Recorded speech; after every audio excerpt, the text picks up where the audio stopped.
Assalamualaikum warahmatullahi wabarakatuh. Senang sekali pada kesempatan hari ini perkenankan saya Sinta Nurrohmah dengan NIM 22202011003 dari kelas A program Magister Komunikasi dan Penyiaran Islam Universitas Islam Negeri Sunan Kalijaga Yogyakarta. Dan pada kesempatan hari ini kita akan membahas tentang analisis wacana kritis menurut Norman Fairclough terhadap teks berita yang dikutip dari detik.com, yakni mengenai P3 Jatim senang jika Sandiaga pindah, singgung jiwa santri turunan sultan. Nah, seperti apa pembahasannya? Mari kita simak satu persatu. Oke everyone, jadi kita akan ngebahas satu persatu mengenai analisis wacana kritis Norman Fairclough terhadap teks berita P3 Jatim yang senang jika Sandiaga pindah, singgung jiwa santri turunan sultan.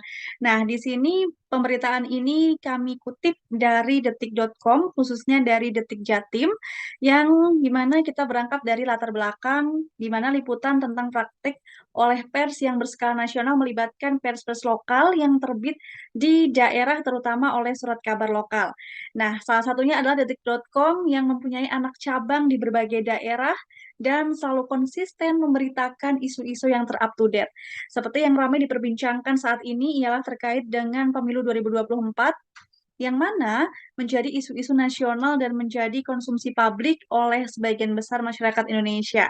Nah, isu terkini terkait Sandiaga Uno yang dikabarkan akan yang pada saat ini sedang menjabat sebagai Menteri Parekraf yang dikabarkan akan siap maju ke Pilpres 2024 dan hengkang dari Partai Gerindra, kemudian akan gabung ke Partai P3. Nah, sekarang ini yang menjadi trending topik adalah karena Sandiaga Uno yang kabarnya nih ya, ketika akan maju Pilpres nantinya gabung di Partai P3, namun di pertanggal 30 Desember 2022 sudah ada klarifikasi nih terkait dengan Sandiaga Uno yang membantah seperti itu. Nah, kemudian detik.com ini dalam memberitakan isu politik yang mengusung Sandiaga Uno akan bergabung ke Parpol P3 dalam konteks nasional menciptakan wacana politik dalam perspektif detik.com sebagai pers profesional di kancah nasional. Nah, wacana tersebut dihadapkan pada konteks sosial dan juga dinamika yang sedang terjadi dalam internal dan juga eksternal media maupun dalam lingkup kelokalan.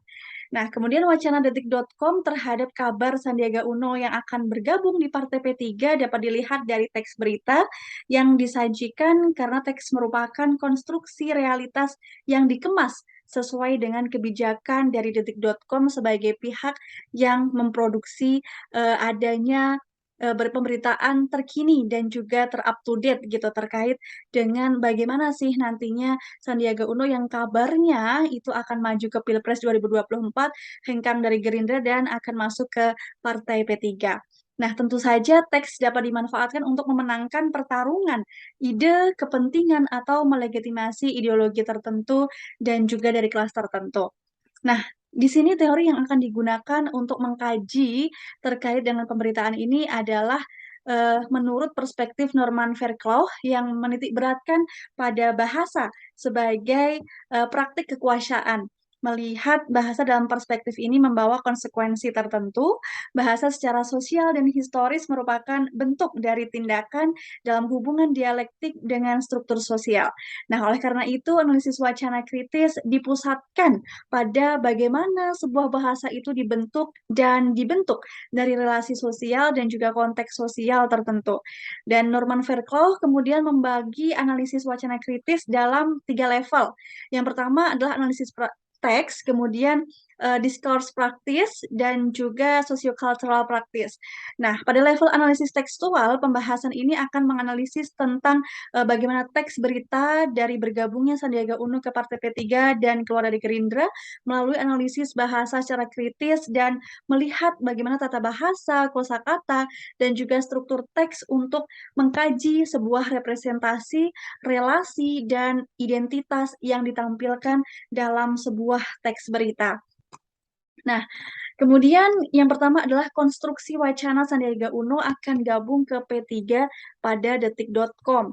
Nah, sebagai pihak yang memproduksi teks berita Sandiaga Uno yang akan bergabung di P3, Detik.com melalui Detik Jatim menggunakan bahasa ini sebagai alat perjuangan kekuasaan untuk membangun wacana tertentu dan juga memarginalkan wacana-wacana lain dengan mengukuhkan sebuah ideologi yang dibawa melalui pemilihan kosakata, kemudian metafora, maupun kombinasi anak kalimat bagi kepentingan posisi hegemonik dari teks tersebut. Nah, hasil analisis dari teks berita Sandiaga Uno yang katanya kabarnya bergabung ke Partai P3 menjadi kajian pembahasan menunjukkan bahwa adanya dua wacana besar yang dibangun oleh Detik.com dalam merepresentasikan berita Sandiaga Uno yang akan gabung di P3 sebagai wacana nasional, yakni di bidang politik dan juga kekuasaan. Oke, selanjutnya untuk merealisasikan proyeksi ideologi representasi wacana yang dibangun oleh Detik.com, khususnya Detik Jatim memiliki kepentingan kekuasaan untuk mengeksklusi setiap dominasi partai politik sebagai penentu suksesnya pemilu Pilpres 2024 dan siapa saja sih calon-calon yang akan diusung untuk mengeksklusi wacana-wacana alternatif yang mencoba untuk menawarkan isu-isu politik lainnya maupun pada wacana yang membangun counter hegemoni terhadap gagasan-gagasan terkait dengan pemilu Pilpres 2024 mendatang.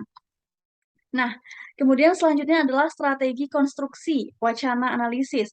Di sini praktek wacana ini memusatkan perhatian pada proses produksi dan juga konsumsi teks untuk memberikan wawasan dalam membedah suatu wacana yang dimana akan memberikan wawasan yang menjadi fondasi dari Detik.com pada Detik Jatim dalam merepresentasikan persiapan pemilu 2024 mendatang. Nah, di sini juga produksi teks berhubungan dengan wacana apa sih yang membentuk suatu teks, dan pada dasarnya ini merupakan proses interpretasi terhadap teks dan juga proses yang menghubungkan antara teks dengan praktek sosial. Nah, kemudian eh, pada dasarnya juga bahasa sebagai simbol yang di dalamnya mengandung makna ya. Jadi apa yang disampaikan melalui Detik.com terkait dengan Sandiaga Uno yang akan bergabung dan juga tanggapan dari Ketua DPW P3 Jatim yang menurutnya itu Sandiaga Uno itu cocok gitu sesuai dengan karakter yang dibangun oleh Sandiaga Uno sebagai seorang santri dan juga keturunan dari Kesultanan Gorontalo seperti itu. Nah, kemudian yang ketiga adanya sosiokultural berita Sandiaga Uno gabung di P3. Nah, pada konteks ini teks berita terkait Sandiaga Uno yang akan bergabung di P3 tidaklah muncul begitu saja begitu ya. Karena pastinya sudah dibentuk sebuah wacana yang dimana tidak lepas dari hubungan-hubungan sosial, relasi sosial, maupun institusi sosial. Karena pada dasarnya kehadiran suatu wacana tidaklah muncul dalam situasi yang damai dan juga harmonis, melainkan wacana dibentuk dalam suatu formasi adanya pertentangan dan juga persaingan di bidang politik dan wacana-wacana yang lainnya. Begitu. Nah, kemudian juga melalui analisis praktek sosiokultural ini melihat bagaimana sih hubungan dari suatu teks dengan formasi politik global dan juga lokal yang dapat mempengaruhi produksi teks tersebut maupun relasi antara institusi media sebagai tempat di mana teks tersebut ditampilkan dengan relasi sosial dan politik yang sedang terjadi di masyarakat.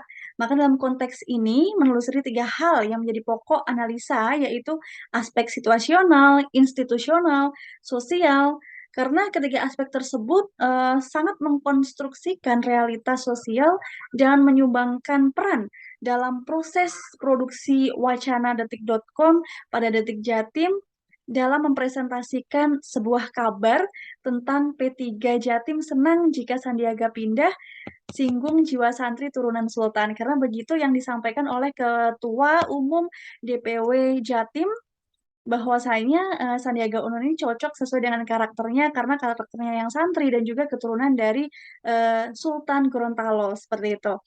Nah, jadi kesimpulan yang dapat kita ambil adalah representasi Detik.com pada Detik Jatim terhadap isu Sandiaga Uno siap maju Pilpres 2024 dengan bergabung ke Partai politik P3 dan kalau dari Gerindra menciptakan wacana politik dalam perspektif pers daerah yang menjadi anak cabang dari pers skala nasional yang berusaha memperebutkan kontrol publik terhadap perkembangan wacana politik di Indonesia. Dan juga dari analisis wacana kritis Norman Fairclough dapat dilihat terdapat dua wacana besar dari detik.com yakni tentang wacana politik dan juga kekuasaan. Ya, demikian tadi pembahasan kita pada kesempatan kali ini mengenai analisis wacana kritis menurut Norman Fairclough mengenai tentang pemberitaan yang kita angkat bersama dari pemberitaan detik.com tentang P3 yang senang begitu ketika Sandiaga Uno yang dikabarkan akan hengkang dari Gerindra dan masuk di P3. Nah, mudah-mudahan apa yang kita bahas dan apa yang saya sampaikan tadi dapat bermanfaat untuk kita semua.